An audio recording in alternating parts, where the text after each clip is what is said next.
"Mrs. Coleman, if you could please follow me to your seat." The wedding planner's voice was honeyed with fake politeness, her clipboard clutched against her chest like a shield.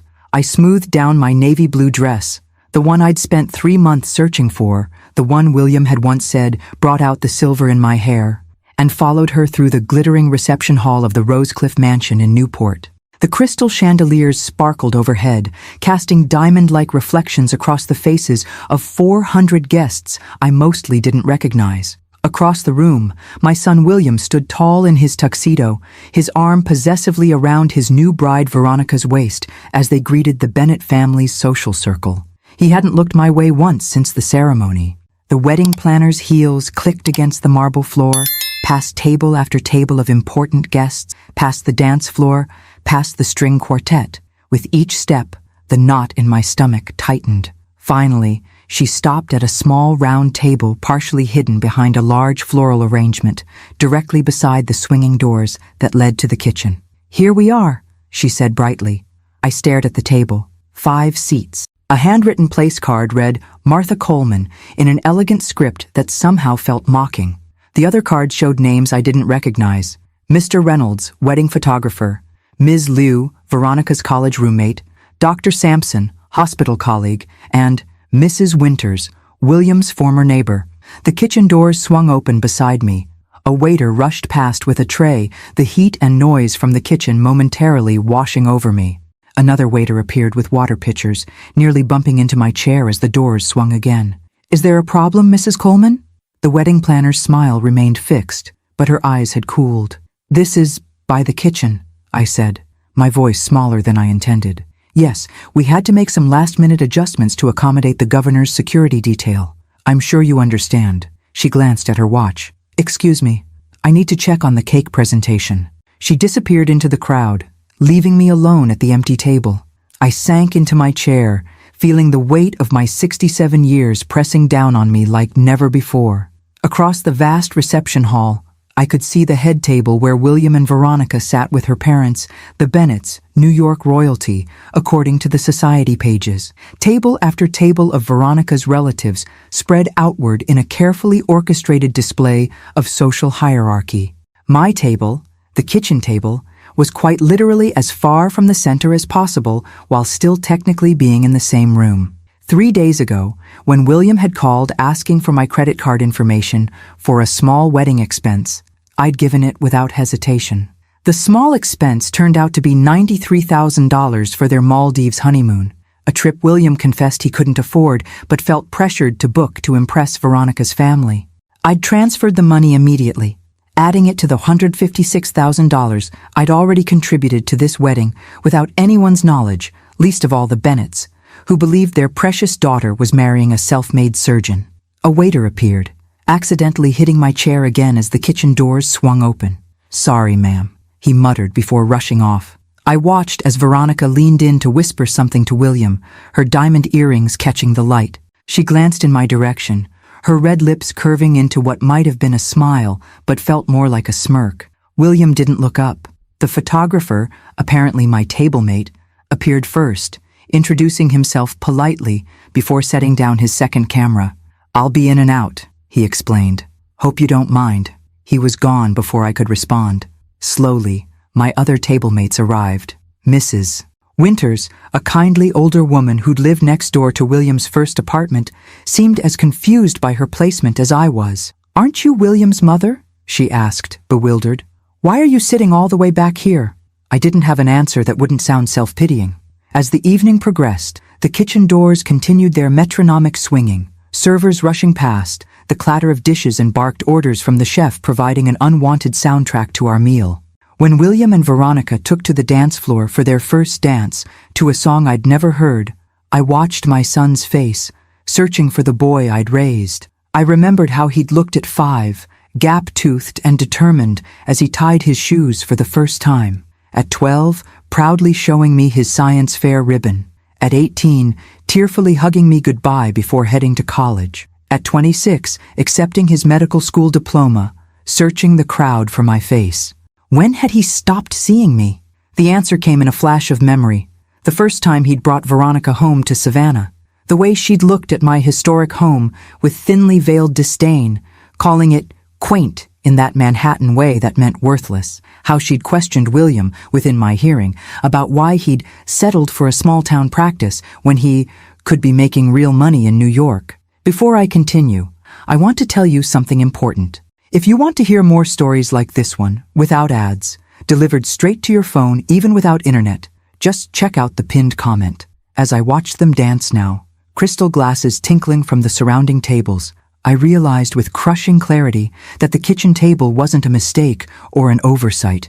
It was a message. In Veronica's wedding, in Veronica's world, in the life my son had chosen, I belonged with the help, out of sight, convenient only for what I could provide. What would happen, I wondered, as the kitchen doors swung open again, if I stopped providing it? The wedding reception dragged on like a Tennessee summer. I watched from my kitchen table exile as Veronica's father delivered a toast about new American royalty that made several guests shift uncomfortably in their chivalry chairs. He spoke of William as though appraising a thoroughbred, excellent breeding potential, fine professional credentials, a worthy addition to the Bennett bloodline. Not once did he mention me, the woman who had worked 2 jobs after my husband's heart attack when William was 11, who had preserved his college fund by eating ramen noodles for a year, who had read medical textbooks alongside him at the kitchen table, our actual kitchen table, to help him study for his exams. "Are you all right, dear?" Mrs. Winters patted my hand. "You've hardly touched your salmon." I forced a smile, just taking it all in. What I was taking in was the gradual revelation that my son had become a stranger. Even from across the room, I could see how he mirrored Veronica's mannerisms now. The dismissive hand-wave to servers, the practiced laugh that never reached his eyes, the way he scanned the room constantly, as if searching for more important people to acknowledge. Dr. Sampson, the hospital colleague assigned to my table, returned from the bar with another scotch. "Quite the production, isn't it?" he said, loosening his bow tie. "Nothing like William's first wedding." I snapped to attention. "You were at his wedding to Rachel." "Of course! Small garden ceremony, just 30 guests. William grilled burgers afterward, said it was a family tradition." My throat tightened. It was indeed our tradition. My late husband Charles had grilled for every family milestone, claiming that no celebration is complete without the smell of charcoal. After Rachel left him for her yoga instructor, William had changed, thrown himself into his practice, moved to a showier apartment, started appearing in the society pages. Then came Veronica, with her old money and older pretensions. "I need some air," I murmured, rising from the table. Outside on the terrace, the Atlantic stretched dark and infinite. The cool May breeze carried the scent of roses and salt water, momentarily washing away the kitchen smells that had permeated my hair and dress. "Mother!" William's voice startled me. "I've been looking for you." I turned to face my son, so handsome in his tuxedo, so eerily polished. "Have you?" "I've been rather hard to miss at the kitchen table." A flash of something, guilt, irritation, crossed his face. The seating arrangements were Veronica's department. I'm sure it wasn't intentional. Like not inviting any of my friends was unintentional? Like scheduling the rehearsal dinner during my book club's award ceremony was unintentional? William's jaw tightened. "You're making a scene."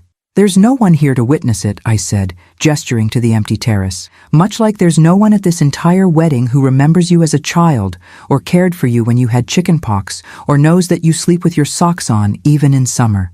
"Mother, please. Today is supposed to be perfect." "Yes, I know." I smoothed my dress again, a nervous habit from childhood. "Congratulations, William. Veronica is certainly remarkable." He didn't catch the hesitation in my voice. Instead, he glanced at his watch, a Patek Philippe I'd never seen before. "Actually, I needed to speak with you about the honeymoon payment. There was an issue with the resort. They're asking for the final installment tonight instead of next week." And there it was. The real reason he'd sought me out. "How much?" I asked quietly. "Just the final 30,000. I'd handle it myself, but with the wedding costs?" He trailed off, looking not at me, but through me, toward the glittering reception inside. Behind him, through the terrace doors, I could see Veronica holding court among her bridesmaids, all size 0 in identical champagne-colored dresses that probably cost more than my mortgage payment. She caught my eye and whispered something that made the others giggle behind manicured hands. In that moment, I saw my future with perfect clarity.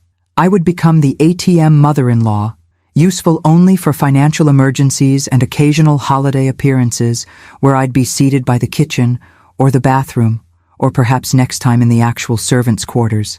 "William," I said carefully, "do the Bennetts know I'm paying for your honeymoon?" His expression answered before his words did.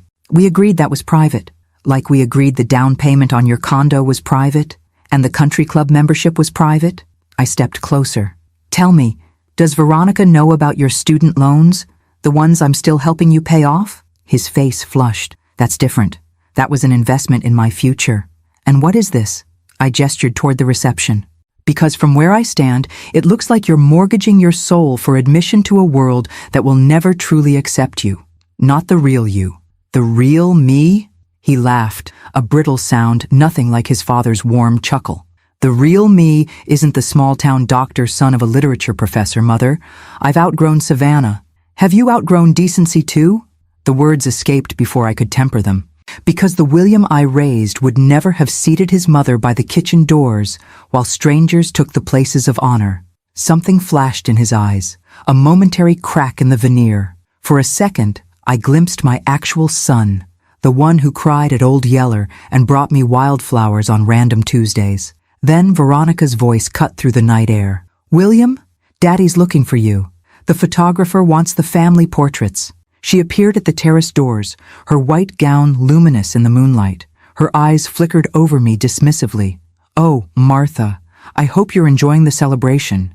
"Immensely," I replied, my southern manners kicking in automatically. "Especially my prime viewing spot for the kitchen choreography." Veronica's smile didn't falter, but her eyes hardened. "We had to make some last-minute adjustments. I'm sure a practical woman like yourself understands. Now, William?" My son straightened his shoulders and nodded. "Coming, darling." "To me," he added in a lower voice. "I'll text you the account details." They left me standing alone on the terrace, the weight of 3 decades of motherhood pressing down on me like an anvil. From inside came the announcement for the father-daughter dance. I couldn't bear to watch. Instead, I stared out at the darkness of the Atlantic, thinking about the antique writing desk in my study back home. The one Veronica had called shabby during her only visit to Savannah. The one with the hidden compartment containing my great-grandfather's legacy, documentation of first editions and manuscripts worth millions, collected over a lifetime of scholarship and preserved through 2 world wars and a depression. I'd never told William about the collection. Had planned to surprise him someday when he found the right path, the right partner, the right reasons. I thought of those treasures now, imagining Veronica's reaction if she knew her shabby mother-in-law was sitting on a fortune that would make even the Bennetts take notice. But as the gentle crash of waves punctuated the night, I realized some treasures weren't meant to be shared until they could be properly valued. And right now, neither William nor his bride seemed capable of valuing anything beyond its social currency. My phone buzzed with William's text, the account details for the honeymoon payment. I stared at the screen, my finger hovering over the banking app icon. Behind me, the reception continued, a monument to excess and appearances. Ahead of me stretched the decision that would define my relationship with my son for years to come. With steady hands, I put the phone back in my purse without replying. The hotel room felt cavernous at midnight. I sat on the edge of the king-sized bed, still in my navy dress, staring at the phone in my hand. 3 missed calls from William. 5 text messages, each more urgent than the last. Need to confirm payment tonight. Resort needs confirmation by midnight. Mother, please respond. This is important. Are you trying to embarrass me? The last one stung like a physical slap. I, who had mortgaged my home to put him through medical school, who had driven 14 hours straight when he failed his first major exam and needed a shoulder to cry on, who had nursed his broken heart after Rachel, I was somehow the one capable of embarrassing him.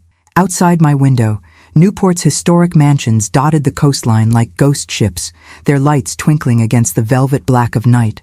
I'd always wanted to visit these grand old houses, to walk their historic halls and imagine the lives lived within their walls. How ironic that I'd finally made it here for this, to be hidden away by the kitchen at my only child's wedding. My phone buzzed again. William's face appeared on the screen. I answered before I could talk myself out of it. It's past midnight, I said softly. Where have you been?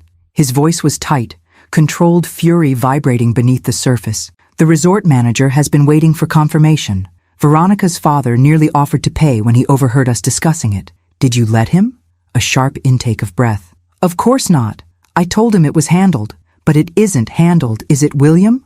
I rose from the bed and moved to the window, watching a distant lighthouse beam sweep across the darkness. Because you assumed I would pay without question, as I always have. Mother, we discussed this. You agreed to help with the honeymoon as your wedding gift. I agreed to help with a honeymoon, not a 3-week extravaganza at $93,000 that you didn't bother to consult me about. I pressed my forehead against the cool glass. And I certainly never agreed to be treated like an inconvenient relative at your wedding. Silence stretched between us, taut as a wire. When he spoke again, his voice had shifted to the placating tone he used with difficult patience. The seating was unfortunate, I admit. Veronica has apologized for the oversight. Has she? To whom? Because she certainly hasn't apologized to me. Another pause. She feels terrible about it. The lie hung in the air, so transparent it was almost laughable. I thought of Veronica's smirk when she'd glanced at my table, the deliberate way she'd maneuvered me out of family photos, the whispered comments to her bridesmaids. William, I said quietly, do you remember when you were 16 and you wanted those expensive sneakers everyone had? The ones that cost nearly $200? Mother, this isn't the time for... Your father and I couldn't afford them, but instead of telling you that, we said you had to earn them. You spent that entire summer mowing lawns and washing cars until you had enough. What does this have to do with anything? You were so proud of those shoes. You kept them spotless, treasured them because you knew exactly what they cost you. I took a deep breath. I think somewhere along the way you've forgotten the value of things that come too easily. This is about money? His voice rose. I'm a successful surgeon. I'll pay you back every cent once my practice expands.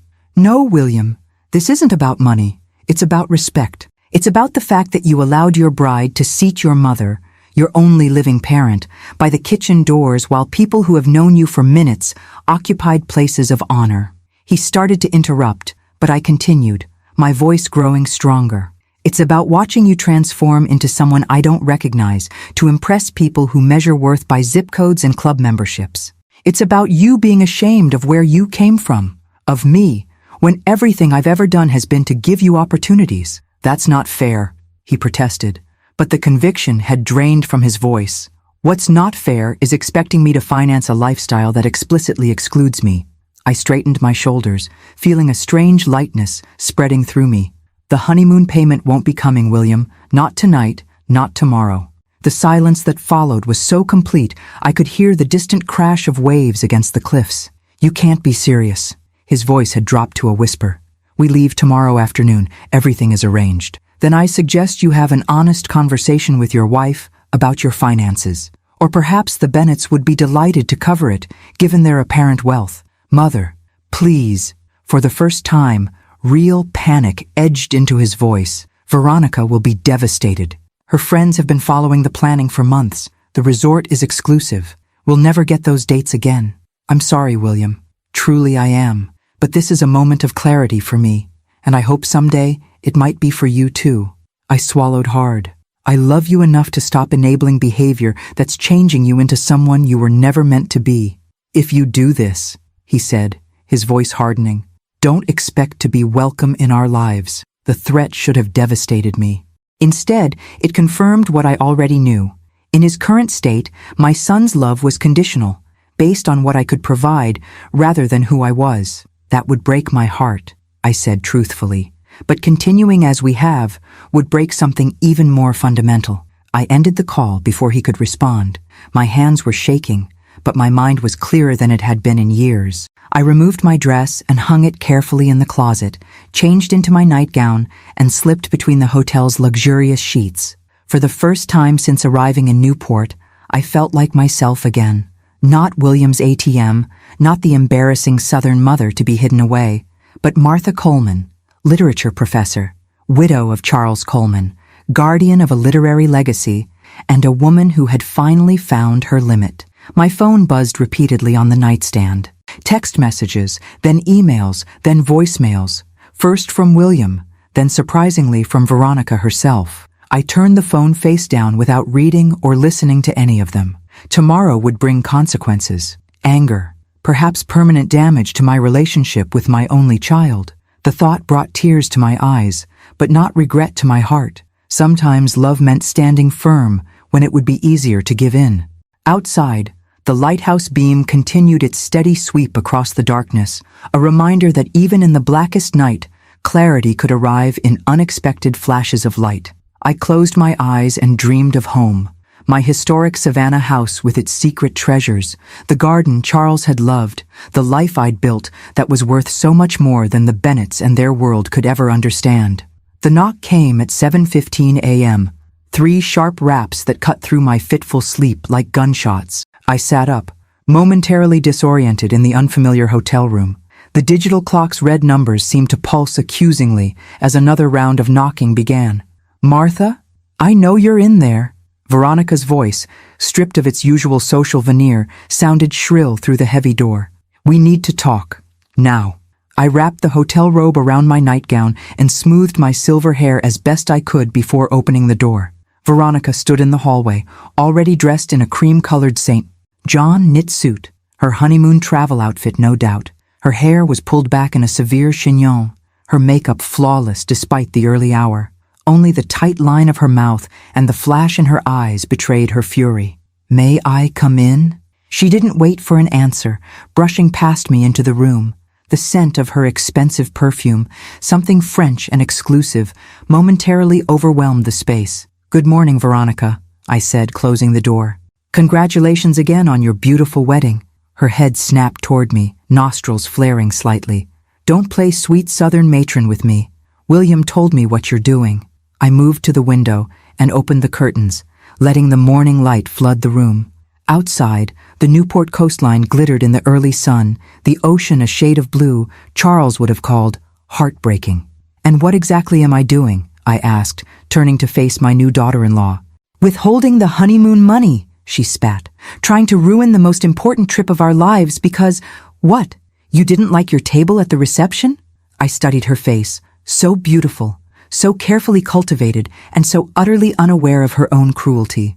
In that moment, I felt a surprising flash of pity. The table was a symptom, Veronica, not the cause. I gestured for her to sit, but she remained standing, arms crossed defensively. "I've been enabling behavior that isn't healthy for William or, frankly, for your marriage." "Enabling?" She laughed, a brittle sound that held no humor. "You've been acting like a typical mother-in-law, trying to control everything. William warned me you might pull something like this. The casual rewriting of history should have angered me, but instead it clarified something. What exactly has William told you about our family finances?" She tossed her head. "That you're comfortable enough. The house in Savannah is paid off. You have retirement savings." Her eyes narrowed. "And that you promised to pay for the honeymoon months ago. Did he mention that I remortgaged that house to pay for his medical school? Or that I've contributed over $150,000 to your wedding already?" I kept my voice gentle, almost conversational. Veronica's perfect composure faltered. "What are you talking about?"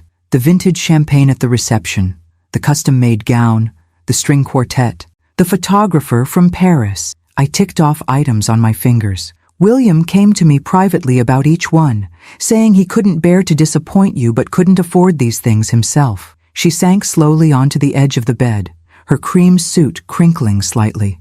"That's not possible. William makes an excellent salary. And the wedding was—" She stopped abruptly. "Paid for by your parents?" I finished for her. "Some of it, certainly. But not all. Not even most." Confusion clouded her features. "But he told Daddy he was handling his share. That's why Daddy respected him, because he insisted on paying his portion as a matter of pride." "William has always had pride," I agreed. "But lately, it's been writing checks his bank account can't cash." I moved to sit in the armchair across from her. "Did you know he's still paying off student loans? That he remortgaged his condo to buy your engagement ring?" She stared at me, mascara-perfect eyes wide with disbelief. "Why would he do that? If he couldn't afford these things, he should have said so. My family has more than enough." "Exactly," I said softly. Your family has more than enough, and William felt he needed to compete on their level to prove himself worthy of you and your world. Veronica looked down at her diamond wedding band, twisting it nervously. So this is some kind of lesson? Withholding the honeymoon money to teach us budgeting? No, it's about honesty and respect. I leaned forward. Veronica, you deliberately seated me by the kitchen doors, away from every meaningful moment of my only child's wedding. She had the grace to flush. It wasn't personal. The Andersons are close family friends. Senator Mitchell is a major donor to Daddy's foundation. They needed those premium spots, more than the mother of the groom needed to see her son's first dance? To be included in family photos? I shook my head. You made a choice about my value in William's life. I'm simply responding to that message. Her flush deepened, anger replacing embarrassment. So this is revenge. This is consequence, I corrected. In my family, we believe actions reveal truth. Your actions told me exactly where I stand. Why would you expect me to fund a honeymoon for a couple who couldn't even find a place for me at their reception? Veronica stood abruptly, pacing the room. We leave in 7 hours. The seaplane transfer is non-refundable. The villa has been prepared. Our friends know our itinerary. Her voice rose with each sentence. Do you have any idea how humiliating it will be to cancel? About as humiliating as being the only mother seated by the kitchen, perhaps, I suggested mildly. She whirled to face me. What do you want? An apology? Fine. I'm sorry about the stupid table. It was thoughtless. Now will you transfer the money?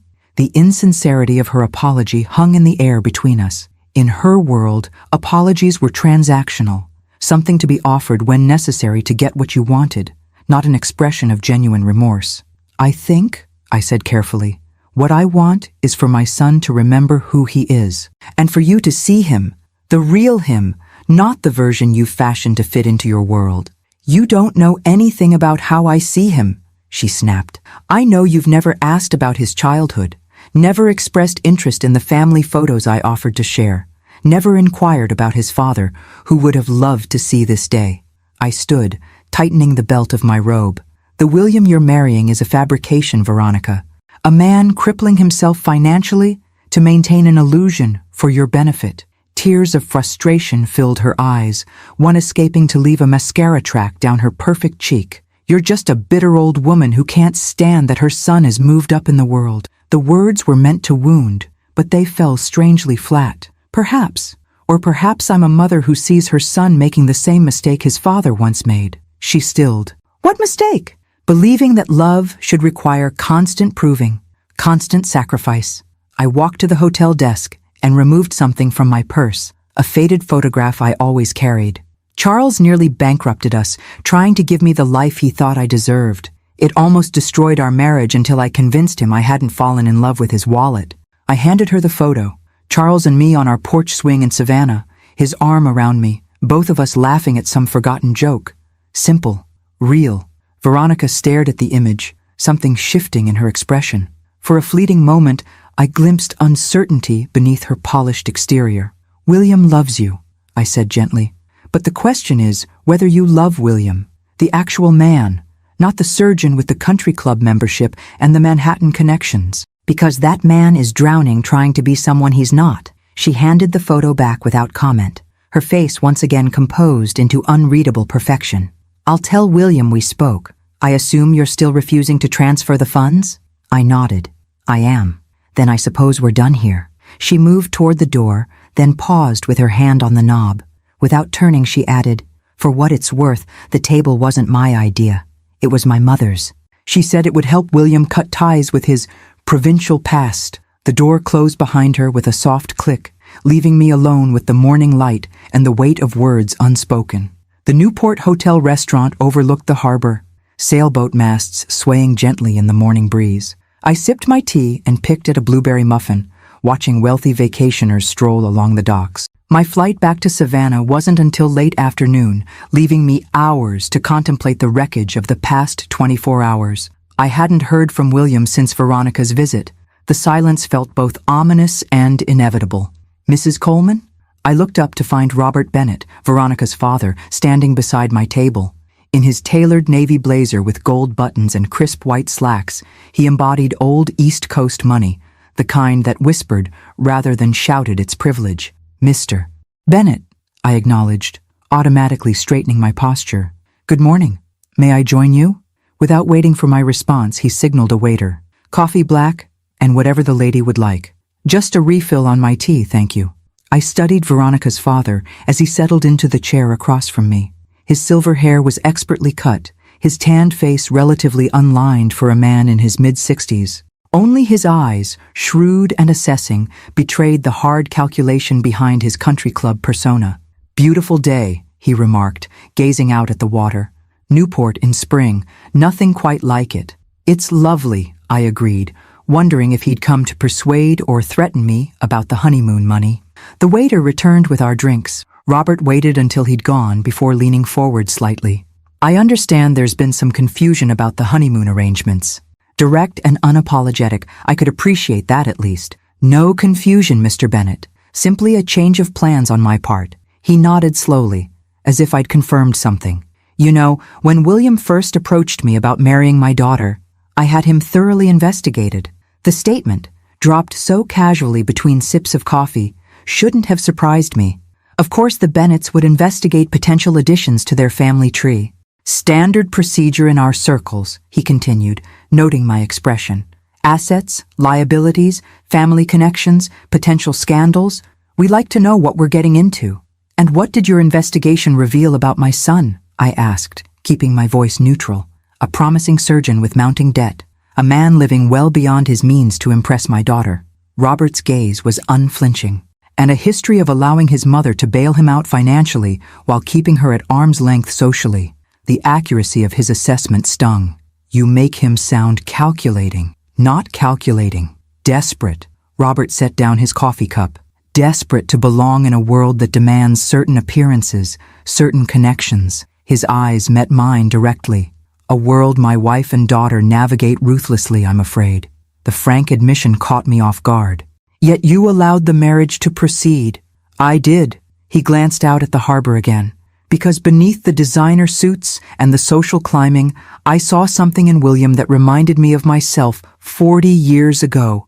A young man in love, not just with a woman, but with the promise of a certain life." I studied Robert Bennett with new interest. His casual reference to his own social climbing suggested depths beyond the polished exterior. "What was your background, Mr. Bennett? Before you became—" I gestured vaguely at his perfect attire, the undeniable aura of privilege he projected. A faint smile touched his lips. "Coal miner's son from western Pennsylvania. Scholarship to Princeton. Married Elizabeth, whose family owned half of Hartford but had more ancestry than actual cash flow." He shrugged. "I built the fortune. She provided the pedigree. A common arrangement in our world, though we pretend otherwise." This revelation shifted something in my perception of the Bennetts. "And now you've built an empire. A profitable one." He nodded. "But empires have costs, Mrs. Coleman." His expression grew somber. "My wife and daughter compete in a social arena where appearance is everything and kindness is often viewed as weakness. It's a world I enabled, but have come to find increasingly hollow." The honesty in his voice seemed genuine, surprising me again. "Why are you telling me this?" Robert sighed, suddenly looking older. "Because I recognize the look on your face at the reception. A parent watching their child make compromising choices for the wrong reasons." He leaned forward. "When I learned William had been asking you to finance aspects of this wedding while telling us he was handling everything himself, I knew exactly what was happening." "And what was that?" "He was mortgaging his integrity to buy entry into our world." Robert's voice softened, just as I once did. I set down my teacup, struck by the unexpected alliance forming across the table. "Then you understand why I couldn't continue enabling it?" "I do." He nodded. "Though Veronica and Elizabeth are displeased, to put it mildly. The honeymoon has been cancelled. William is facing some uncomfortable questions about his finances, and my wife is suggesting we reconsider certain wedding gifts." The petty vindictiveness didn't surprise me. "I'm sorry for the disruption, but not for the decision. Nor should you be." Robert reached into his jacket and removed an envelope, placing it on the table between us. "William should have been honest with us from the beginning. With Veronica, with you, with himself." I eyed the envelope warily. "What's this?" "Information your son might find valuable." He pushed it toward me. about his wife's past, and about certain financial arrangements my wife insisted upon that he isn't aware of. My hand hovered over the envelope. Why would you share this with me? Robert Bennett's expression turned grave. Because contrary to what my daughter and wife believe, I haven't forgotten where I came from or what actually matters. He stood, adjusting his blazer with practiced ease. And because I recognize in you someone who values truth over appearances, a rare quality in our circles. He laid several bills on the table, despite the fact that the meal would certainly be charged to his room. One more thing, Mrs. Coleman. That historic home of yours in Savannah, William mentioned it was built by a noted academic in the 1890s. The apparent non sequitur confused me. Yes, my great-grandfather, Edward Coleman. He was a literature professor and collector. Robert's eyes gleamed with something that might have been respect. I thought so. The Coleman collection is quite legendary in certain circles. My breath caught. Very few people knew about my great-grandfather's literary treasures. You know about the collection? I sit on the board of the Morgan Library. He smiled faintly. When William described your quaint family home, I wondered if it might be that Coleman residence, the one rumored to contain first editions of Whitman, Thoreau, and Melville, among others. For the first time since arriving in Newport, I felt the ground steady beneath me. William has no idea, does he, about the value of what you recognized? None. Robert's smile held a hint of satisfaction. Nor does my daughter, who I believe referred to your home as shabby provincial after her visit. She did. I couldn't help returning his smile, rather repeatedly. Well, he straightened his already perfect posture. Perhaps there are lessons about value still to be learned by both of them. With a slight nod, he added, Safe travels back to Savannah, Mrs. Coleman. I suspect we'll be speaking again. As he walked away, I opened the envelope he'd left. Inside were bank statements showing a prenuptial agreement that heavily favored Veronica, along with documentation of a secret trust fund Elizabeth Bennet had established that would trigger only if William achieved certain career and social milestones. They had been assessing my son's value just as coldly as he had been inflating his worth to impress them. I refolded the papers, a curious calm settling over me. The morning light streamed through the restaurant windows, illuminating the harbor where ships had once carried valuable cargo to and from distant shores. How fitting that here in Newport, a different kind of exchange had just occurred. Truth traded for truth, with my son's future happiness as the prize. The waiter refreshed my tea. Will there be anything else, ma'am? No, thank you. I gazed out at the glittering water. I have everything I need. I decided to drive back to Savannah rather than fly. 14 hours on the open road seemed preferable to being trapped in a metal tube with my thoughts. The rental car company provided a sensible sedan. Nothing flashy, just reliable transportation that reminded me of myself. 3 hours into my journey south, somewhere in New Jersey, my phone rang through the car's Bluetooth system. William's name flashed on the dashboard screen. I took a deep breath and pressed the answer button. Hello, William. Silence stretched for several seconds. Then, where are you? On the road. I decided to drive home. Another pause. We didn't get to say goodbye. The understated accusation in his tone made me grip the steering wheel tighter. You've been rather busy, I imagine. Busy dealing with the catastrophe you created. His voice hardened. Do you have any idea what you've done? I signaled and moved into the passing lane, giving myself time to formulate a response. I made a difficult decision that I believe was necessary. Necessary? He gave a harsh laugh. Veronica's friends have been texting her all day. Her sister posted about the amazing villa online yesterday. Now everyone knows we're not going. She's humiliated. I'm sorry for her discomfort, I said carefully. But perhaps this is an opportunity for honesty about your financial situation. That's rich coming from you. The venom in his voice took me aback. What do you mean? I met with Robert Bennet this morning. He had quite a lot to say about the Coleman family. My heart skipped a beat. I hadn't expected Robert to speak with William so soon. Did he? The Coleman collection. William's voice dripped with accusation. First editions worth millions. Manuscripts museums would kill for. All sitting in that modest house you've been living in while I worked myself to the bone to build a career. I took the next exit, pulling into a rest stop parking lot. This wasn't a conversation to have while driving.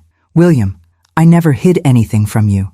You simply never asked, because you presented yourself as this humble teacher who sacrificed everything for me.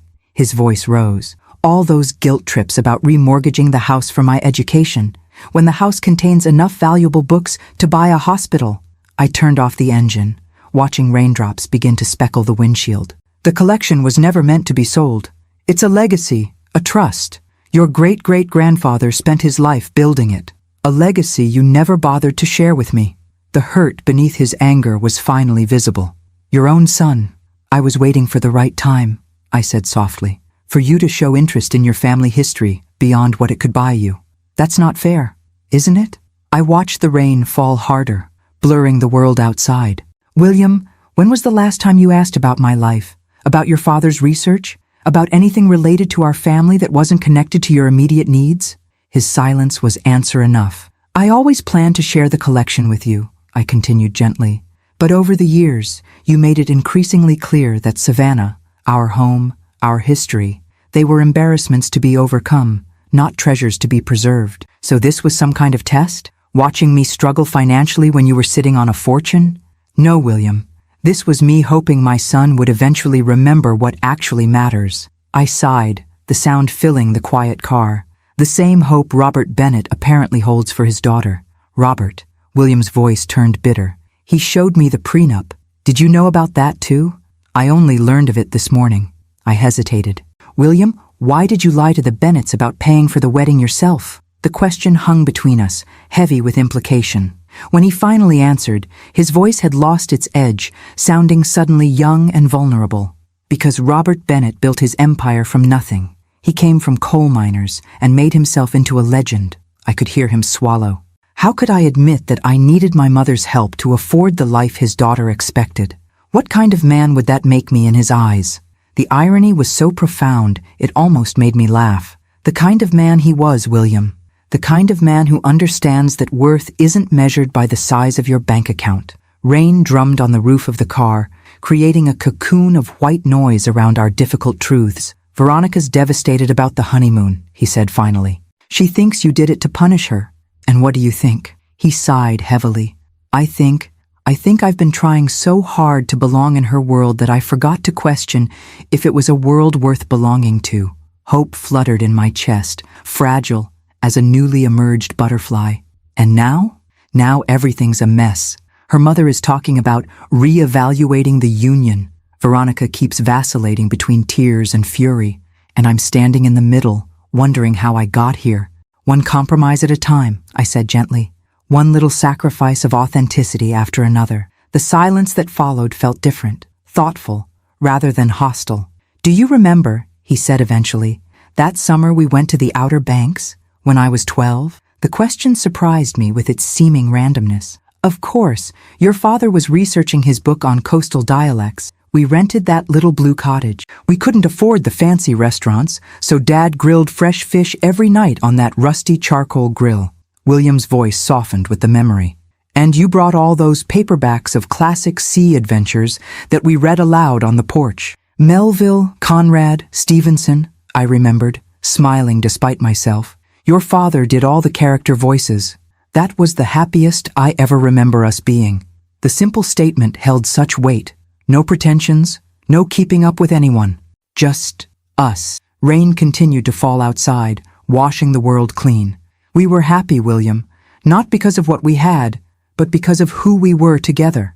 I don't think Veronica would understand that kind of happiness. The realization seemed to pain him. Last night, after you refused the money, do you know what she said? That we could still salvage the situation by taking Instagram photos at luxury hotels nearby and pretending we were in the Maldives. That no one would know the difference. The depth of the deception shocked me. And how did you respond? I said I was tired of pretending. His voice cracked slightly. I don't think she's ever heard me say no before. We sat in silence again, the rain creating a gentle percussion on the car roof. Finally, William spoke again. The honeymoon's canceled for good, not just postponed. I see. I kept my voice neutral, waiting. I told Veronica I need space to think, to figure out what's real and what's performance in my life. He sounded exhausted, but clearer somehow. I'm going to stay with my friend Marcus for a few days. He's chief resident at Boston General, lives in a tiny apartment and drives a 10-year-old Honda. The Marcus you played basketball with in medical school? Yes. I could hear the surprise in his voice that I remembered. You sent him that care package when he was studying for boards. Homemade cookies and coffee, I recalled. He sent such a lovely thank you note. He always said you were the mom he wished he'd had. William paused. I haven't seen much of him lately. Veronica thought he was too ordinary. The word hung in the air, its judgment now turned inside out. Well, I said carefully, ordinary has its virtues. Yes, a deep breath. Mom, I need to ask you something, and I need the absolute truth. Always. All those times you helped me financially, the tuition, the condo down payment, the wedding, did it hurt you? Were you sacrificing your own security? The question, so long in coming, brought tears to my eyes. No, William. The Coleman collection may be valuable, but I never touched it. I helped you from my savings, from your father's life insurance. I was careful, but I was never in danger. And the remortgage? A small one, long since paid off. I smiled, though he couldn't see it. I may have emphasized it more than strictly necessary when you were making choices I thought unwise. A surprised laugh escaped him, the first genuine one I'd heard in too long. Manipulative. Strategic, I corrected, my own smile growing. A mother's prerogative. The rain began to ease, sunshine breaking through in dappled patches. I don't know what happens next, William admitted. With Veronica, with the Bennetts, with any of it. You don't have to know today, I assured him. Just promise me one thing. What's that? That whatever you decide, it will be the real William Coleman making the choice, not the man you thought you needed to be for Veronica or her world. I'll try. He sounded both lost and found, a paradox I understood completely. Drive safely, Mom, and thank you for not giving up on me. After we hung up, I sat watching the rain clear completely, a rainbow forming over the highway ahead. The road to Savannah stretched long before me, but for the first time since arriving in Newport, the journey felt right. I started the engine again, merging back onto the highway that would take me home. Whatever happened next with William and Veronica, a truth had been spoken that couldn't be unheard. Sometimes the most valuable inheritance we can offer our children isn't money or treasures, but the courage to live authentically. And sometimes the most loving gift a mother can give is the willingness to be the villain in her child's story, at least until they're ready to rewrite the narrative themselves. I arrived home as dawn broke over Savannah, the city still peaceful in its early morning slumber.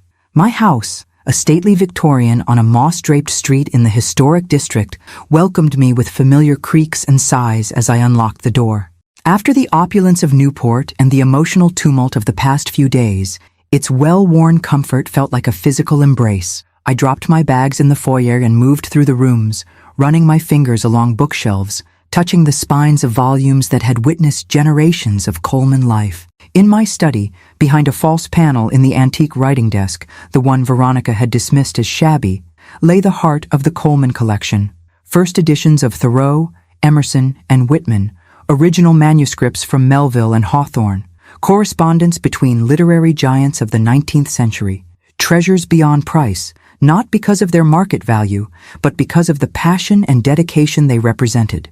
My great-grandfather had built this collection volume by volume, sacrificing comfort and convenience for the love of literature and ideas. It was never meant to be sold or leveraged, only preserved, appreciated, and eventually passed on to someone who would honor its legacy.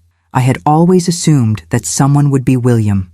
The morning light streamed through the windows as I made tea in my kitchen, a modern renovation Charles had insisted on before he died, knowing how I loved to cook. As the kettle whistled, my phone rang. Not William this time, but a number I didn't recognize. Hello? Mrs. Coleman? This is Vanessa Bennett. I nearly dropped my mug. Veronica's sister? Yes. Her voice was lower than Veronica's, less practiced in its cadence. I hope you don't mind my calling. Father gave me your number. I carried my tea to the porch swing, Charles's favorite spot for Sunday morning contemplation. Not at all. What can I do for you, Vanessa? I wanted to apologize. The directness surprised me, for my family's behavior at the wedding, especially the seating arrangement. It was cruel and deliberate, and I should have said something. I watched a cardinal land on the feeder hanging from my oak tree, its red plumage brilliant against the green leaves. You weren't responsible for the seating chart. No, but I saw what was happening and stayed silent. Regret colored her voice. My mother and Veronica can be, well, there's a reason I live in Seattle and visit as infrequently as possible. This candid assessment from within the Bennett family circle intrigued me. I appreciate your call, Vanessa, but I'm curious about its timing. She sighed, the sound carrying clearly across the miles. Father told me what happened with the honeymoon, and about your conversation. He said you were a woman of substance who deserved better than we showed her. Robert Bennett continued to surprise me. That was generous of him. Father has always been the only one of us with both money and perspective. Vanessa's tone held rueful affection. The rest of us tend to have one or the other, but rarely both. I smiled despite myself. And which category do you fall into? Perspective, definitely. I teach middle school in a public school district. Mother nearly had apoplexy when I chose education over finance. The image of Elizabeth Bennett's horror at her daughter becoming a mere teacher almost made me laugh. It's honorable work. It's real work, Vanessa countered, which is more than I can say for much of what occupies my mother and sister's time. She paused. William called me last night. My heart skipped. Did he? He asked about Marcus Reynolds, whether I remembered him from college. Vanessa's voice softened. Marcus was the kindest person in William's medical school friend group, the one who organized study sessions and made sure everyone ate during finals week. Veronica always referred to him as the charity case, because he was on scholarship. The casual cruelty felt familiar. William mentioned he might stay with Marcus for a while. He is. They're having breakfast together, as we speak. A note of hope entered Vanessa's voice. William sounded different, more like the person I remember from before he and Veronica became serious. He asked me about my students, my life in Seattle. Real questions, not just social niceties. I closed my eyes, feeling the gentle rock of the porch swing. That sounds like my son. Mrs. Coleman. Martha, please. Martha. She seemed to gather her thoughts. I want you to know that what you did, refusing to finance that ridiculous honeymoon, it was the right thing. Painful, but right. For years I've watched Veronica and my mother collect people like accessories, valuing them only for what they add to the Bennett image. And William was a handsome, accomplished accessory, I concluded. Exactly. They were molding him into their version of the perfect son-in-law, and he was letting it happen. Genuine concern filled her voice. I almost didn't come to the wedding because I couldn't bear to watch it. Then when I saw how they treated you, it was illuminating, I acknowledged. It was unconscionable. Vanessa's tone turned resolute, which is why I've decided to stay in Newport for a few more days. Father and I are having dinner with William tomorrow evening. Mother and Veronica are beside themselves that we would betray family loyalty this way. The unexpected alliance between Vanessa, Robert, and potentially William sent a surge of hope through me. Families are complicated, especially when they're built on appearances rather than love. She paused. Father mentioned your collection, the books and manuscripts. He did his research, I said, surprised again by Robert Bennett's thoroughness. He respects what it represents. Multi-generational commitment to something meaningful. Her voice grew quieter. I think he sees in you the road not taken, the values he compromised to build his empire. The insight seemed profound for someone I'd barely met. Your father is a more complex man than he appears. Most of us are, Vanessa replied, which is why I'm cautiously optimistic about William. Beneath all that Newport polish, I caught glimpses of someone thoughtful, someone who might still remember what matters. We talked for a few more minutes, exchanging contact information and tentative plans to stay in touch. After we hung up, I remained on the porch swing, watching morning light play through the Spanish moss that draped my oak trees like delicate lace. 3 days ago, I had felt utterly alone at my son's wedding, relegated to the kitchen table, invisible except when needed for financial support. Now, somehow, unexpected allies had emerged from the very family I'd viewed as the enemy. My phone pinged with a text message. William, having breakfast with Marcus, talking about things that matter for the first time in ages. We'll call later. Simple words, but they carried a weight of hope that made my eyes sting with tears. I typed back, love you. Take all the time you need. The cardinal at my feeder had been joined by its mate, the two birds taking turns at the seeds I'd filled it with before leaving for Newport. They worked in perfect harmony, each allowing the other space and sustenance in equal measure. My doorbell rang, interrupting my reverie. When I opened it, I found a delivery man holding an enormous arrangement of white lilies and blue hydrangeas. Martha Coleman?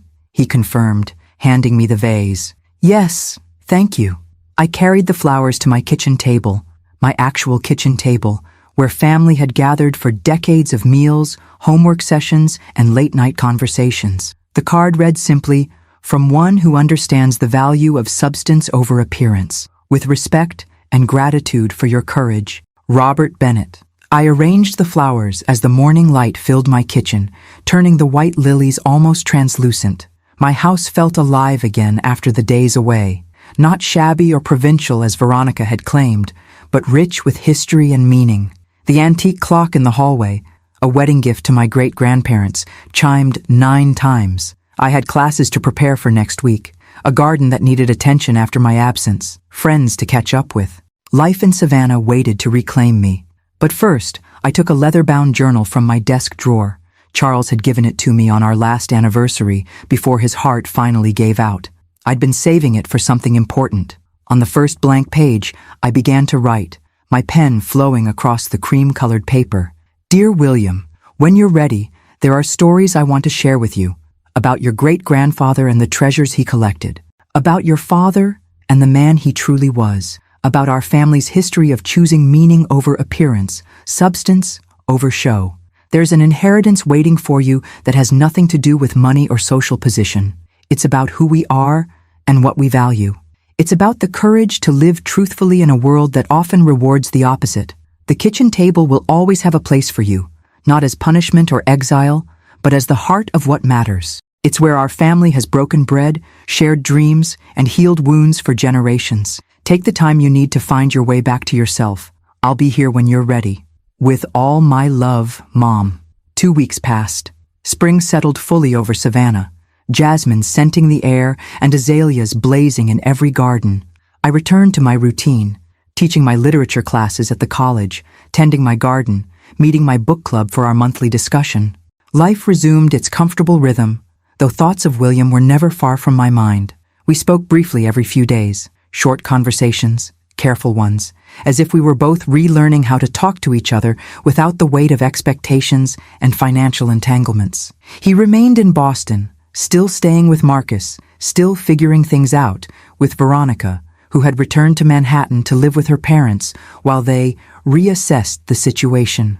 Vanessa Bennett called occasionally, offering gentle updates on the family dynamics. Elizabeth Bennett was furious about the canceled honeymoon, directing most of her anger at me for what she called my vindictive interference.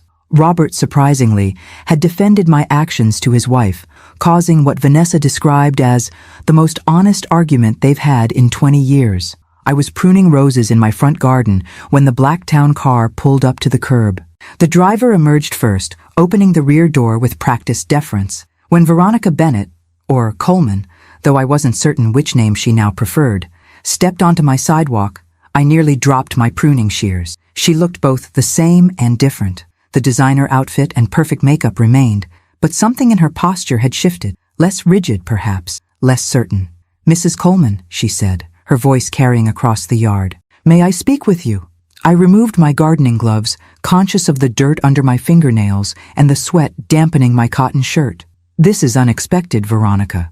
For me as well." She glanced at my home, taking in the wraparound porch with its ceiling painted haint blue in the old Gullah tradition, the carefully preserved gingerbread trim, the mature oak trees that had witnessed over a century of Savannah history.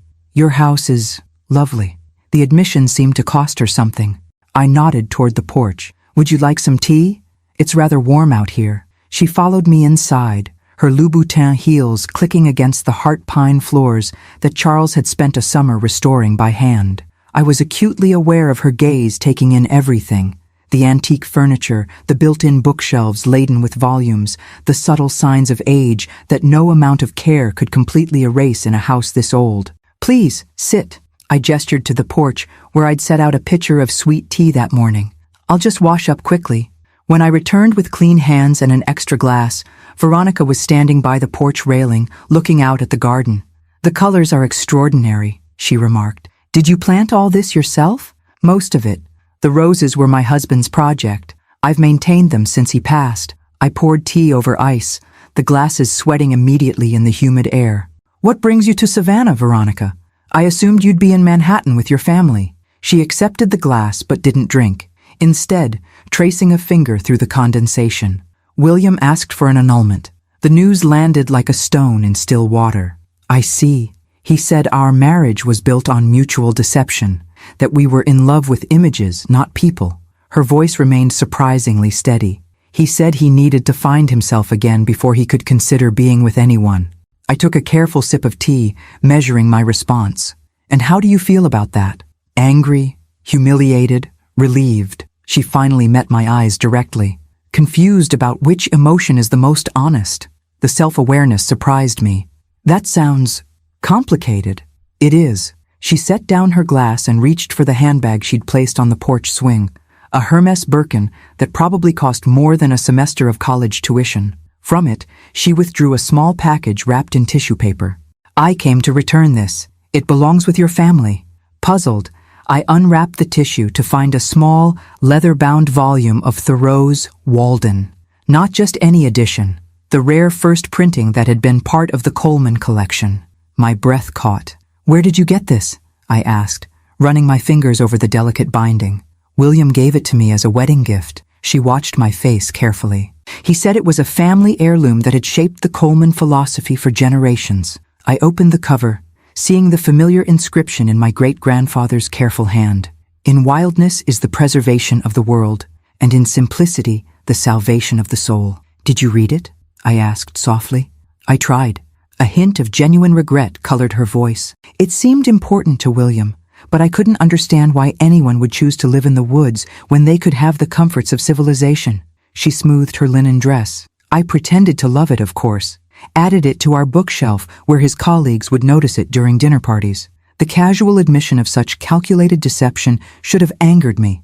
Instead, I found myself pitying this young woman who measured life's value in impressions made rather than connections formed. "Why return it now?" I asked. "Because I understand its value now, if not its message." She looked around the porch, taking in the comfortable, worn furniture, the ceiling fan turning lazily overhead, the garden beyond.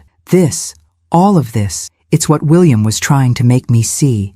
A life built on substance rather than show." I placed the book carefully on the small table between us. "And what do you see, Veronica?" She straightened, some of her practiced polish returning.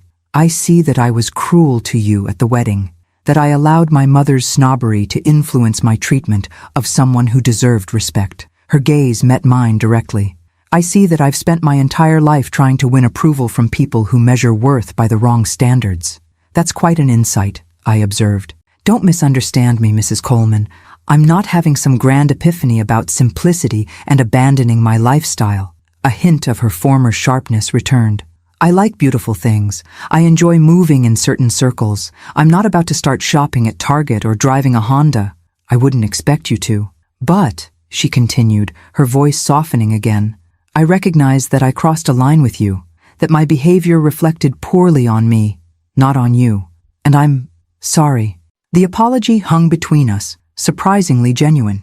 I nodded, accepting it without further comment. "William also asked me to give you this."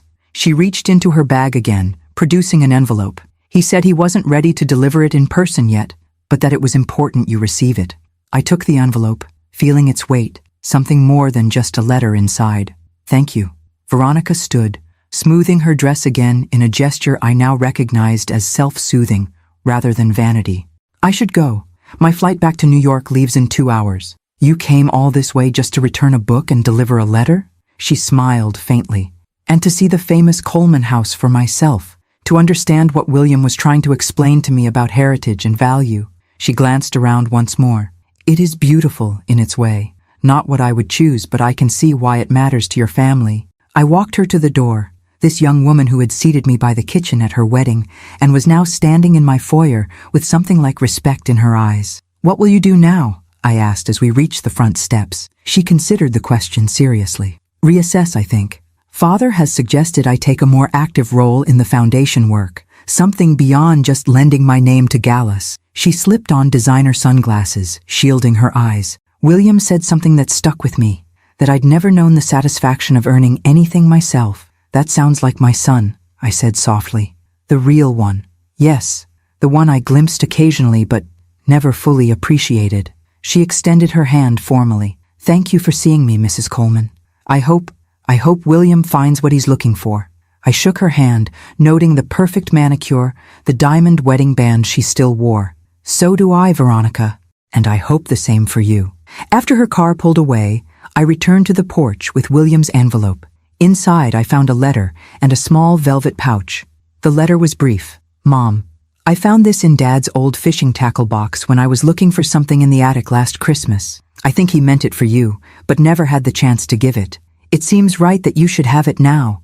I'm not ready to come home yet, but I'm finding my way back to myself. Marcus reminds me daily of who I used to be.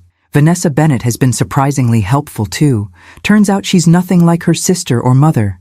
The annulment papers are filed. Veronica didn't fight it. I think in her way, she's trying to find herself too.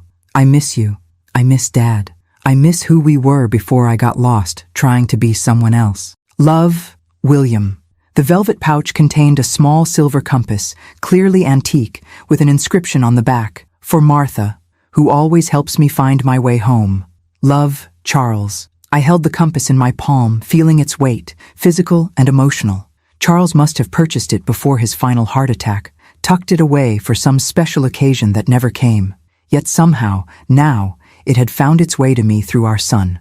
A son who was finding his own way back to true north after years of drifting toward false horizons. I returned to my garden, the compass in my pocket, and continued pruning the roses Charles had planted. Each snip of the shears felt like an act of faith, cutting away what was spent and unnecessary to make room for new growth. Much like what William was doing with his life, much like what I had done by refusing to fund that honeymoon. Sometimes the greatest acts of love require the sharpest cuts. And sometimes, I thought as I worked among the roses my husband had loved, the most important tables in our lives aren't the ones at grand receptions, but the ones where we gather with those who truly see us, kitchen tables and all. Summer passed into autumn, the sweltering Savannah heat giving way to golden days and crisp evenings. My classes at the college kept me busy. A new generation of students discovering Thoreau and Emerson, asking fresh questions about old texts, reminding me why I'd chosen teaching as my life's work. William and I spoke regularly now, real conversations, not the stilted exchanges of recent years. He remained in Boston, having taken a position at a community hospital rather than the prestigious private practice he'd been pursuing. Less money, more medicine, he explained. More people who actually need help, rather than vanity procedures. The annulment was finalized in August, a quiet legal ending to a marriage that had begun with such outsized pomp. Veronica returned to Manhattan, and, according to Vanessa, who had become an unexpected friend, had begun working seriously with her father's foundation, showing a surprising aptitude for organization and genuine interest in their educational initiatives. As for William and Vanessa, something was developing there, though neither would admit it directly. They'd begun having coffee regularly, then dinners, then weekend outings to museums and parks. "Just friends," William insisted when I gently probed, but I recognized the tone in his voice, the same careful hope Charles had shown when we first began dating all those years ago. On a perfect October afternoon, as I graded papers on my porch swing, my phone rang with Robert Bennett's number. "Martha," he greeted me warmly. "How are you enjoying this magnificent fall?" "It's lovely, though perhaps not as spectacular as New England this time of year." I set aside a student's essay on Whitman. "How are things in your world, Robert?" We developed an unlikely friendship over the months since the wedding, speaking every few weeks about books, education, and occasionally our children. He'd revealed himself to be an avid reader with a particular interest in American transcendentalism, the same philosophical movement that had inspired my great-grandfather's collection.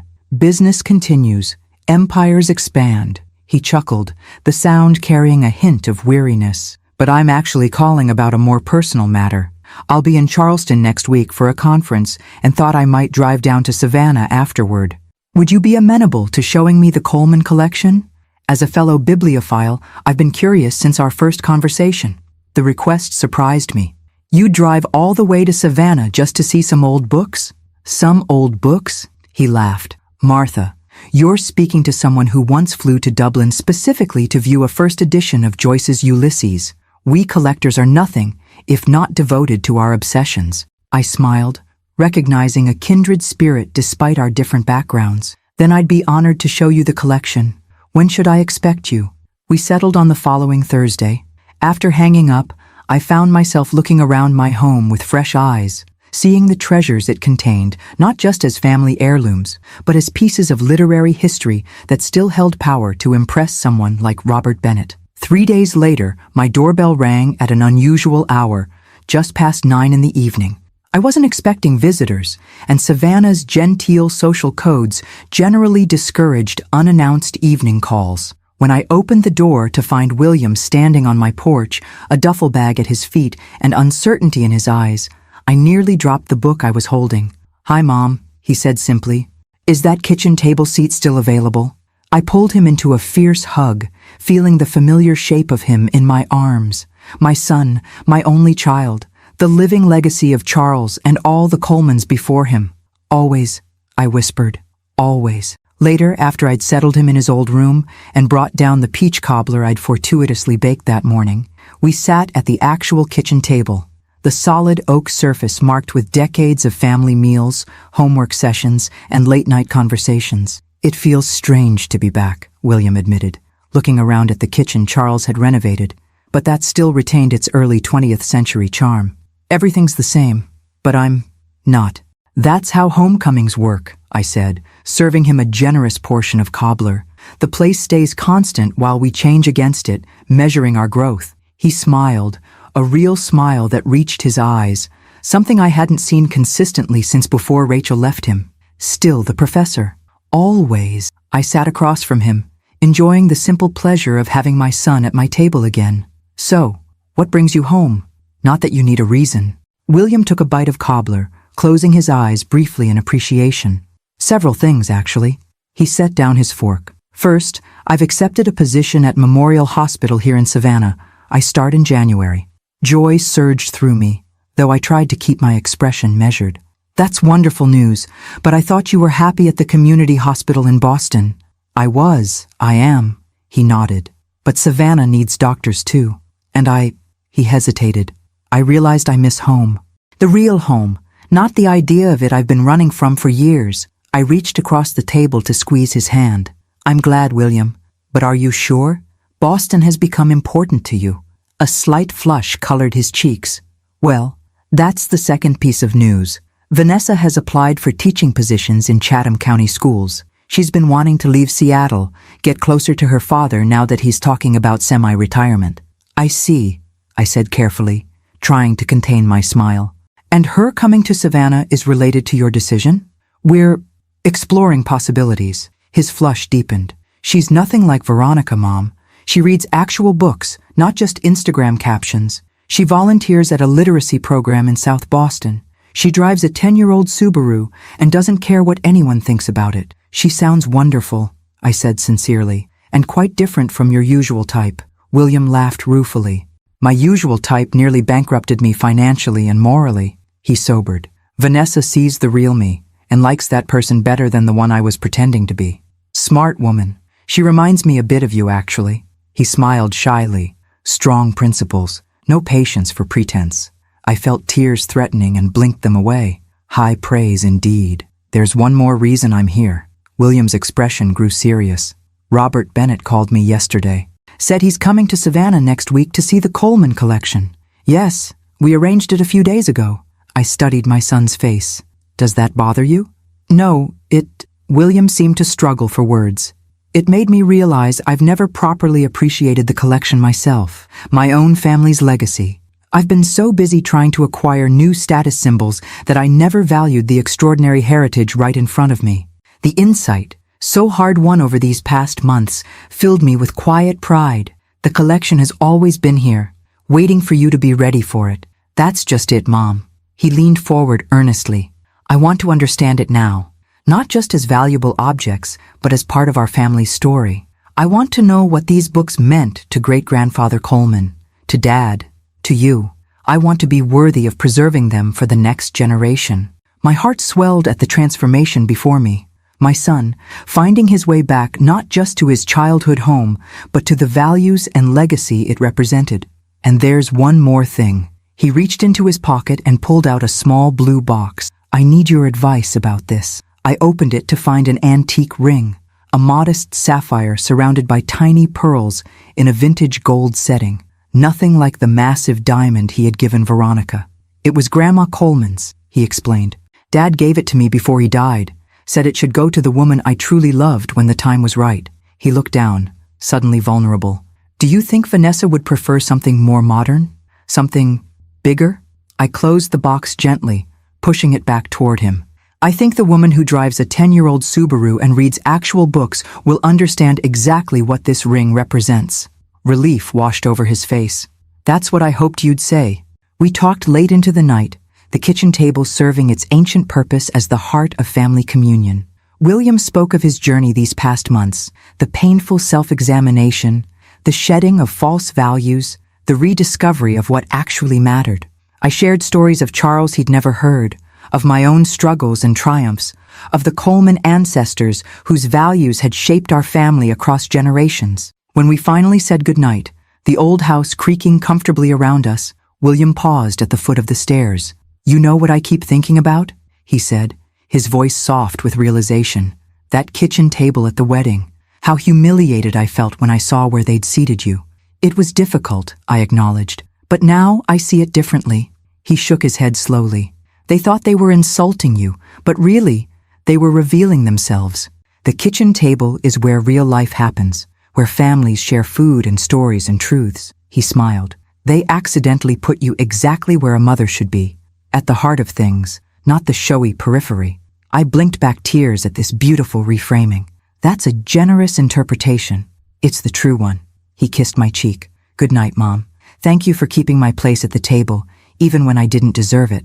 As I heard his footsteps on the stairs, the familiar creaky seventh step announcing his progress, I remained in the kitchen, running my hands over the worn oak surface that had witnessed so much Coleman history. Tables of honor at weddings might showcase status and connection, but kitchen tables, actual kitchen tables, showcase something far more valuable, the messy, beautiful authenticity of family life, the place where we break bread, break down, and occasionally break through to deeper understanding.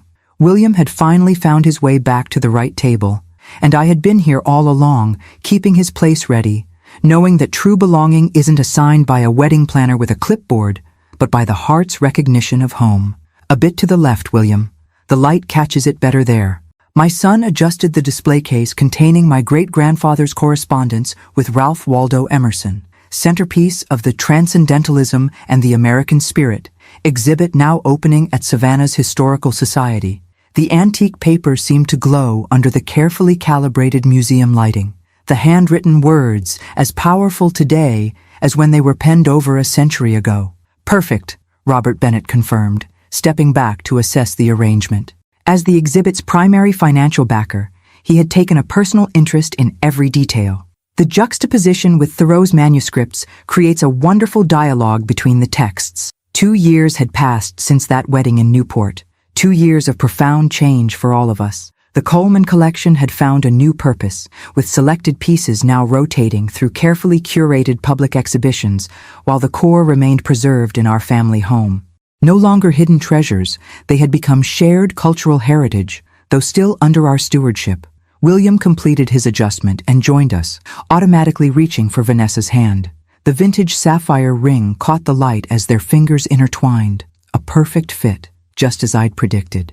They'd been married for 8 months now, in a simple ceremony in our backyard under the oak trees. 60 guests, homemade food, Charles's old record collection providing the music. No assigned seating, just friends and family mingling freely, finding their natural places among people who genuinely cared for one another.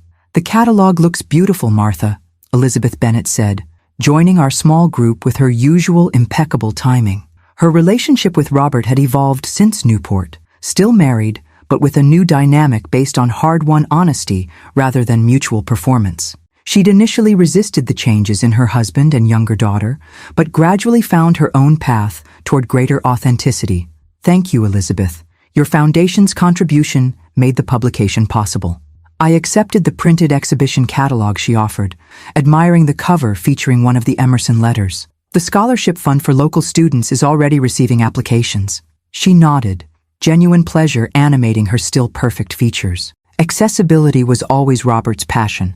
I'm learning to appreciate it myself. Across the room, Veronica stood in conversation with the museum director, her expertise in arts administration now professionally recognized beyond her family connections. The annulment had been a beginning rather than an ending for her, a painful but necessary step toward finding her own identity outside her mother's carefully constructed social bubble. We maintained a cordial relationship, connected through the unexpected friendship between her father and me, and through Vanessa, who had reclaimed the sister bond that had withered under years of competition and comparison. Veronica still preferred Manhattan to Savannah, designer labels to vintage finds, but she had developed something previously lacking: self-awareness and genuine respect for different values. 5 minutes until the doors open, the museum coordinator announced, sending staff scurrying for final adjustments. William squeezed my arm gently. "Nervous, Mom?" I smiled up at my son, still handsome in his suit, but now wearing clothes that expressed rather than defined him. "Not nervous, grateful." "For what?" Vanessa asked, slipping her arm through mine on the other side. "For kitchen tables," I said, drawing puzzled looks from both of them. "For places that gather us together in authenticity rather than performance." Understanding dawned in William's eyes. From the kitchen table at the wedding to a museum exhibition. Quite a journey. "The journey matters more than the destination," Robert commented, joining our conversation. "Though I must say, this particular destination is rather splendid." The massive front doors of the museum swung open, admitting the first visitors, primarily local students and educators who had been given preview access before the general public opening. Their eager faces as they encountered these literary treasures, previously accessible only to scholars and collectors, confirmed that we had made the right decision to share rather than merely preserve. Dr. Coleman, a young woman in nursing scrubs, hurried toward William, slightly out of breath. "I'm so sorry I'm late. Surgery ran long." "Maria, glad you could make it." William introduced his former patient to our group. "Maria was my first surgery at Memorial. Now she's in nursing school, top of her class. Thanks to the Coleman Bennett Scholarship," she said, her eyes bright with determination. "First in my family to go to college. This program changed my life." The scholarship, jointly funded by our families after the exhibition partnership proved successful, had already supported 15 students from underprivileged backgrounds. William and Vanessa administered it personally, interviewing each candidate, mentoring recipients, creating the kind of direct impact that vast fortunes in the wrong hands often failed to achieve. As the exhibition space filled with visitors, I found myself standing slightly apart, watching my son in his element, explaining a particularly significant passage to an elderly gentleman, his passion for the material evident in his animated gestures. Nearby, Vanessa guided a group of middle school students, her teaching skills transforming potentially dry historical context into a living narrative that captivated even the most restless teenagers. "Penny for your thoughts," Robert said, appearing at my side with 2 glasses of champagne from the refreshment table. I accepted one gratefully, just marveling at how differently things turned out from what I feared 2 years ago. "When my daughter relegated you to the kitchen table." His eyes twinkled with gentle humor. "When I thought I'd lost my son to a world of empty appearances," I corrected. "When I feared the Coleman legacy would end with expensive watches and country club memberships rather than books and ideas." Robert nodded thoughtfully. "We each face that moment of choice, whether to pursue substance or show. I chose wrongly for many years, built financial empire, neglected spiritual one." His slight grammatical stumbles, a habit that emerged when he was emotionally invested in a topic, revealed the coal miner's son beneath the polished exterior. "Your son nearly made same mistake, but found his way back," I finished, with some help from an unexpected alliance. We clinked glasses gently, this unlikely friend and I, connected not by social circles or family ties, but by shared values discovered late, yet embraced fully. "Mother!" William called from across the room, beckoning me toward a cluster of visitors. "Professor Johnson has a question about great-grandfather's annotation practices." As I moved to join them, I caught sight of my reflection in a glass display case. Silver hair elegantly styled, Vanessa's insistence. Simple pearl earrings, Charles's gift on our 20th anniversary. And eyes bright with purpose. Not the irrelevant mother-in-law relegated to the kitchen table, but a woman of substance honored for preserving what mattered. The cancelled honeymoon that had seemed so dramatic 2 years ago now registered as merely the necessary catalyst for profound transformation. The $93,000 never spent on Maldivian luxury had instead funded the first year of the scholarship program, helping students like Maria pursue education that would ripple outward through generations. Later that evening, after the successful opening reception, our blended family gathered in my kitchen. William and Vanessa, Robert and Elizabeth, even Veronica, who had flown in specifically for the event. The formal exhibition might have been held in the museum's elegant galleries, but the real celebration happened exactly where it should, around my kitchen table, laden with homemade food and mismatched dishes that had served the Coleman family for decades. A toast, Robert proposed, raising his glass. To Martha, who had the courage to stand firm when it would have been easier to give in.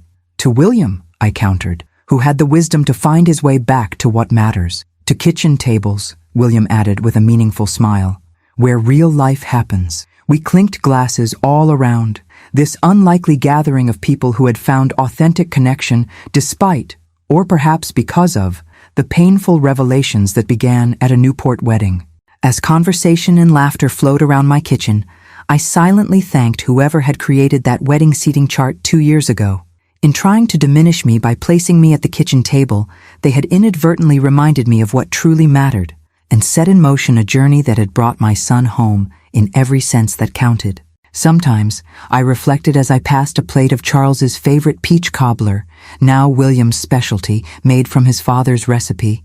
The greatest gifts come disguised as insults. And sometimes, the table of honor isn't at the front of the reception hall, but in the heart of the home where authenticity gathers and truth is served alongside love. 5 years later, my kitchen table has expanded, literally and figuratively. William and Vanessa added leaves to accommodate their twins, Robert and Charlotte, now 3 years old and enthusiastic, if messy participants in our Sunday family dinners. The scholarship program has grown to support 30 students annually, with Maria now serving on the selection committee after completing her nursing degree. The Coleman Collection continues its dual existence, part private family treasure, part public educational resource. William has become its passionate steward, learning from Robert Bennett about the financial structures needed to preserve cultural heritage while making it accessible to new generations. Veronica visits occasionally, bringing her son. Yes, she found her own path to motherhood through adoption, embracing a challenge her mother initially opposed but now celebrates. She still prefers 5-star hotels to guest rooms, designer labels to vintage finds, but she has developed genuine respect for different choices. Elizabeth Bennet has mellowed with grandparenthood, discovering that sticky fingers on her silk blouses matter less than the giggles that accompany them. Robert semi-retired to spend more time on their foundation work and rare book acquisitions, often consulting with me on potential additions to both our collections. As for me, I still teach, though on a reduced schedule. My students now include scholarship recipients who bring fresh perspectives to the transcendentalist texts my great-grandfather cherished. On campus, they call me Professor Kitchen Table, a nickname that began as a student's misheard comment but stuck because it somehow captures my teaching philosophy perfectly. The sapphire ring that once belonged to Grandma Coleman now has a companion piece, a simple gold band William wears with more pride than he ever showed in his expensive watches. When people compliment it, he often shares the story of 2 weddings, the lavish Newport affair where appearances reigned, and the backyard ceremony where authenticity prevailed. Sometimes, when the twins are asleep and the house grows quiet, William and I sit at the kitchen table with books from the collection, reading passages aloud, just as Charles and I once did. Thoreau's words resonate across generations. Rather than love, than money, than fame, give me truth. Truth, sometimes painful, often transformative, always necessary. The truth that came to light when a mother was seated at the kitchen table during her son's wedding. The truth that emerged when a $93,000 honeymoon was canceled. The truth that ultimately brought a family back to what matters. Not the table we're assigned, but the table we choose. Not the price of the journey, but its purpose. Not the appearance of wealth, but the richness of connection. I run my hand along the worn oak surface of my kitchen table, feeling the small nicks and scratches that mark decades of family history. Each imperfection tells a story. Holiday celebrations, heated discussions, quiet grief, shared joy. This table has witnessed it all, sturdy and steadfast, gathering us together through life's ebbs and flows. In the end, there is no higher honor than a place at such a table. A truth worth remembering, whether in modest Savannah homes or Newport mansions. A truth I'm grateful my son finally discovered, bringing our family full circle, back to where we belong, together, authentic, at the kitchen table. Before I share my next story with you, I want to remind you to subscribe to our channel, hit the notification bell, and leave a comment below telling me what you thought about Martha's journey. If you want to hear more stories like this one, without ads, delivered straight to your phone even without internet, just check out the pinned comment. Your support helps us create more content just like this.